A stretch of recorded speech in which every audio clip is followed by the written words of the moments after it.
রাজশেখর গাঙ্গুলির সম্মতিতেই এবার কুসুম আয়ুষ নিজেদের বিবাহিত হওয়ার এই বাস্তবতাটা এবং সত্য কথাটা ইন্দ্রাণী গাঙ্গুলির কাছ থেকে আড়াল করলো। হ্যাঁ বন্ধুরা, ভিডিওতে লাইক দেখতে থাকুন। যে মুহূর্তে কিনা রাজশেখর গাঙ্গুলির চোখের সামনে কুসুম এবং আয়ুষের চার হাত এক করে এবং রাজশেখর গাঙ্গুলি যখন বলতে থাকে যে তোমরা যখন একে অপরকে ভালোবাসো তাহলে তোমাদের ভালোবাসার মধ্যে কেউ যাতে ব্যাঘাত ঘটাতে না পারে সেই দায়িত্বটা আমার, এবং তার থেকেও বড় কথা তোমাদের রীতিমতো দেবী মাকে মানানোর দায়িত্বটাও আমি নিজের কাছে তুলে নিলাম। আমি ঠিক সময় আসা মাত্র আমি ইন্দ্রাণীকে সমস্ত কিছু জানাবো, কিন্তু তার আগে তোমাদেরকে আমাকে একটা কথা দিতে হবে। তোমরা এমন কোনো কাজ করবে না যাতে করে কিনা আমাকে আবারও মুখ থুবড়ে পড়তে হয় ইন্দ্রাণীর কাছে। ঠিক সেই সময় এই কথা শোনা মাত্র এক পর্যায়ে মীনাক্ষী যখন কিনা এই সমস্ত কিছু আড়ালে দাঁড়িয়ে আড়ি পেতে শুনে ফেলে, ঠিক সেই সময় মীনাক্ষী বলতে থাকে যে সর্বনাশ, তার মানে দাদা আর এই অবস্থার জন্য সম্পূর্ণরূপে আয়ুষ কুসুম দায়ী। এবং আমি যেটা ভেবেছিলাম, ঠিক ভেবেছিলাম যে ওদের বিয়েটাই সহ্য করতে পারেনি দাদা এবং তার জন্যই দাদা হার্ট অ্যাটাক করেছে। কিন্তু এখানে তো দেখতে পাচ্ছি যে দাদাই ওদের চার হাত এক করে দিল এবং দাদা ওদের এই প্ল্যানে উল্টো সামিলও হচ্ছে এবং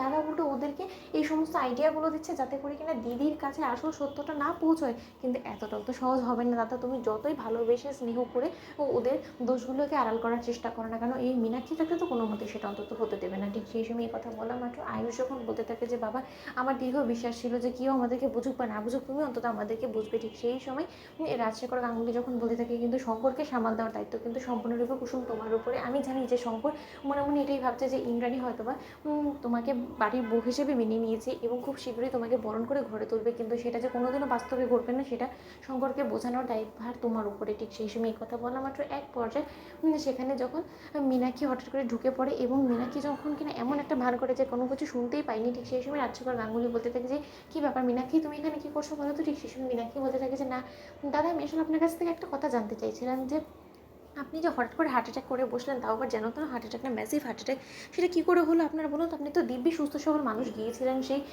গণবিবাহের অনুষ্ঠানে, তাহলে সেখানে হঠাৎ করে কী এমন আপনি ভূত দেখে ফেললেন যার কারণে কিন্তু আপনার এতটা কন্ডিশন ডেট্রট করে গেল এবং আপনি হার্ট অ্যাটাক করে বসলেন।